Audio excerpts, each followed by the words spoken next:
আসসালামু আলাইকুম। এখনকার সংবাদে আপনাদেরকে স্বাগত জানাচ্ছি। শুরুতে থাকছে সংবাদ শিরোনামের পরে থাকছে বিস্তারিত সংবাদ। কাশিমপুর মহিলা কারাগারে নুসরাত ফারিয়া, বিএনপির কাছে ক্ষমা চাইতে হাসনাত আব্দুল্লাহকে 7 দিনের আলটিমেটাম। অভূতপূর্ব হামলায় পুরো গাজা দখলে নেওয়ার ঘোষণা নেতানিয়াহুর। এবং সবশেষে থাকছে শাহীন ক্ষেপণাস্ত্র হামলার ভারতীয় দাবি উড়িয়ে দিল পাকিস্তান। প্রিয় শ্রোতা, এই ছিল এখনকার মতো সর্বশেষ সংবাদ শিরোনাম। এবারে বিস্তারিত সংবাদে চলে যাচ্ছি। গাজীপুরের কাশিমপুর মহিলা কেন্দ্রীয় কারাগারে নেওয়া হয়েছে চিত্রনায়িকা নুসরাত ফারিয়াকে। সোমবার 19 মে দুপুর 2:30টার দিকে তাকে কাশিমপুর মহিলা কেন্দ্রীয় কারাগারে পাঠানো হয়।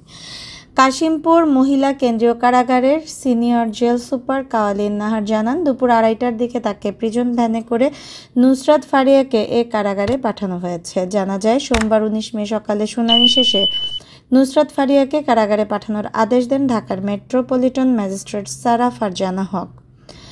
তার জামিন শুনানির জন্য আগামী 22 মে ধার্য করা হয়েছে। এর আগে সকাল 9টার দিকে নুসরাত ফারিয়াকে আদালতে হাজির করা হয়। এর আগে রোববার থাইল্যান্ডে যাওয়ার সময় শাহজালাল আন্তর্জাতিক বিমানবন্দর থেকে নুসরাত ফারিয়াকে আটক করে ইমিগ্রেশন পুলিশ।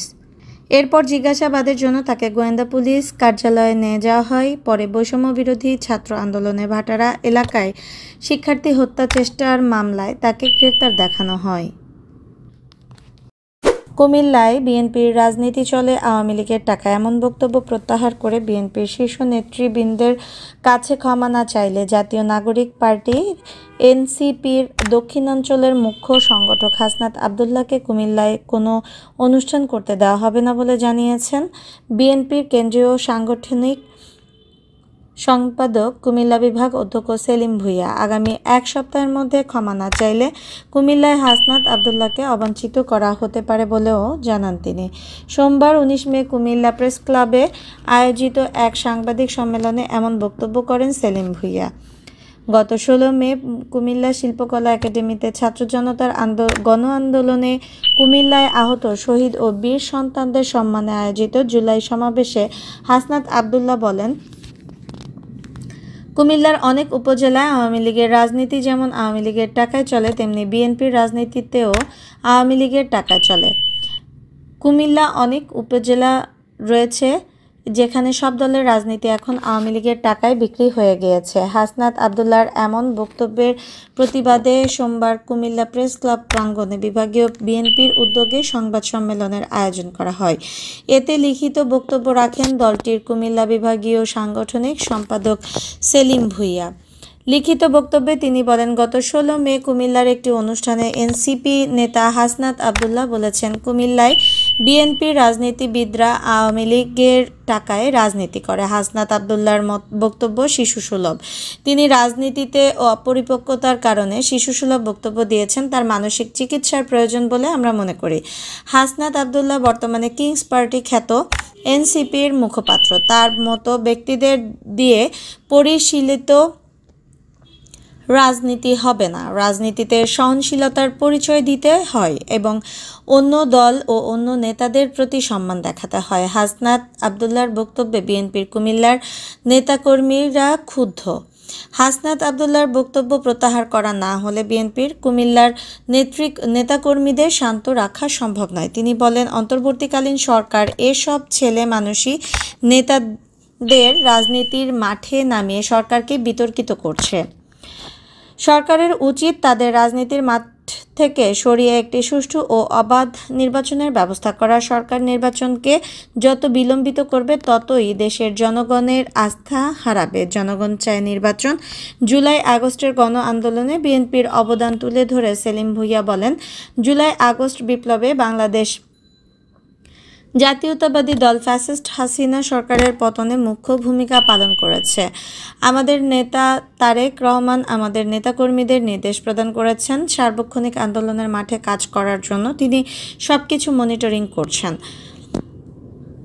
কুমিল্লায় জুলাই আগস্ট বিপ্লবে ঐতিহাসিক ভূমিকা পালন করেছে বাংলাদেশ জাতীয়তাবাদী দল। এ সময় বিএনপির চেয়ারপারসনের উপদেষ্টা হাজী আমিনুর রশিদ ইয়াসিন, কুমিল্লা বিভাগীয় সহ সাংগঠনিক সম্পাদক মোস্তাক মিয়া, দক্ষিণ জেলা বিএনপির আহ্বায়ক জাকারিয়া তাহের সুমন, মহানগর বিএনপির সভাপতি উদ্বাতুল বারী আবু, দক্ষিণ জেলা বিএনপির যুগ্ম আহ্বায়ক আমিরুজ্জামান আমির, সদস্য সচিব আশিকুর রহমান মোহাম্মদ ওয়াসিম, বিএনপি নেত্রী সাবেরা আলাউদ্দিন হেনা, বিএনপি নেতা মোজাহিদ চৌধুরী, মোস্তফা জামান, সরোয়ার জাহান দোলনসহ নেতৃবৃন্দ উপস্থিত ছিলেন।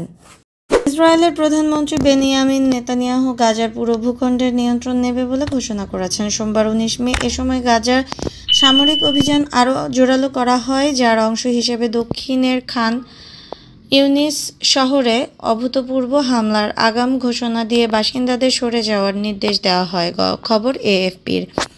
একই সময়ে বিশ্ব স্বাস্থ্য সংস্থার প্রধান টেড্রস আধানম গ্রেবেসুস সতর্ক করে বলেন, গাজায় 20 লাখ মানুষ অনাহারে ভুগছে। তার ভাষায়, টনকে টন খাদ্য সামগ্রী সীমান্তে আটকে আছে, মাত্র কয়েক মিনিট দূরে। এর আগে ইসরায়েল জানায় তারা সীমিত পরিসরে গাজায় ত্রাণ প্রবেশের অনুমতি দেবে, তবে এই পদক্ষেপকে মানবিক সংকট মোকাবেলায় অপর্যাপ্ত বলে উল্লেখ করেছে জাতিসংঘ ও বিভিন্ন সংস্থা। নেতানিয়াহু এক ভিডিও বার্তায় বলেন, লড়াই তীব্র হচ্ছে এবং আমরা অগ্রসর হচ্ছি। আমরা গাজা উপত্যকার পুরো অঞ্চলই নিয়ন্ত্রণে নিব। তিনি আরও বলেন, আমরা পিছু হাঁটব না। সফল হতে চাইলে এমনভাবে এগোতে হবে যাতে আমাদের থামানো না যায়। ইসরায়েল চলতি মে মাসের শুরুতে গাজার পূর্ণ দখল এবং জনগণকে স্থানচ্যুত করার উদ্দেশ্যে একটি সম্প্রসারিত সামরিক পরিকল্পনা অনুমোদন করে। অবশ্য দেশটির চরম ডানপন্থী জাতীয় নিরাপত্তা মন্ত্রী ইতামার বেন গিভির ত্রাণ দেওয়ার বিরুদ্ধে সাফ জানিয়ে বলেছেন, আমাদের জিম্মিদের তো কোনো মানবিক সহায়তা পাচ্ছে না। তিনি প্রধানমন্ত্রীকে উদ্দেশ্য করে এক্সে লিখেন এ মন্তব্য। অন্যদিকে অর্থমন্ত্রী বেজালেল স্মিথ সাহায্যের অনুমোদনকে যুক্তিসঙ্গত বলে মন্তব্য করেন। এই সহায়তা কেবল বেসামরিকদের খাওয়ানোর জন্য দেওয়া হবে এবং এতে আমাদের মিত্ররা কূটনৈতিক সমর্থন অব্যাহত রাখতে পারবে। সোমবার দিনভর ইসরায়েলি বাহিনী গাজায় অন্তত 160টি লক্ষ্যবস্তুতে হামলা চালায় বলে জানায় সেনাবাহিনী। শুধু খান ইউনিসেই 11 জন নিহত হন, আরও 11 জন নিহত হন অন্যান্য এলাকায়। খান ইউনিসে অবস্থানরত এএফপির প্রতিবেদনে দেখা যায়, আহতদের বাঁচাতে হাসপাতালে ছুটে আসছে গাড়ি। আহত শিশুদের কেউ ট্র্যাকস্যুট পরে, কেউ রক্তাক্ত পায়ে খালি গায়ে মেঝেতে বসে আছে। গাজা শহরের বাসিন্দারা মোহাম্মদ সারহান বলেন, পুরো শহর যেন ধ্বংসযজ্ঞে পরিণত হয়েছে। প্রতিটি ফ্ল্যাট থেকে গুলি, আগুনের বলয়, F-16 হেলিকপ্টার সব একসঙ্গে চলছে। উত্তরের দেইর আল বালাহ শহরে ভাই হারিয়ে আহাজারি করেন আয়মান বাদওয়ান। বলেন, আমরা ভীষণ ক্লান্ত, শারীরিক মানসিক সব দিক থেকে বিধ্বস্ত, আর সহ্য করা যাচ্ছে না। এখনই কোনো সমাধান খুঁজে বের করতে হবে, বিশ্বকে হস্তক্ষেপ করতে হবে। বিপর্যয়ের পরিসংখ্যান, 2023 সালের অক্টোবরে হামাসের হামলায় ইসরায়েলের দিকে নিহত 1218 জন, বেশিরভাগই বেসামরিক। জিম্মি করা হয় 251 জন, এখনও গাজায় আছেন 57 জন, যাদের মধ্যে 34 জনকে মৃত বলে জানিয়েছে ইসরায়েলি সেনাবাহিনী। গাজায় 18 মার্চ থেকে ইসরায়েলি নতুন আক্রমণে নিহত 3193 জন। গাজায় যুদ্ধ শুরুর পর মোট নিহত 53,339 জন, গাজা স্বাস্থ্য মন্ত্রণালয়ের তথ্য অনুযায়ী। এদিকে ভারতের সাথে সাম্প্রতিক উত্তেজনার মধ্যে পাকিস্তান পরমাণু অস্ত্র বহনে সক্ষম শাহীন ক্ষেপণাস্ত্র ব্যবহার করছে।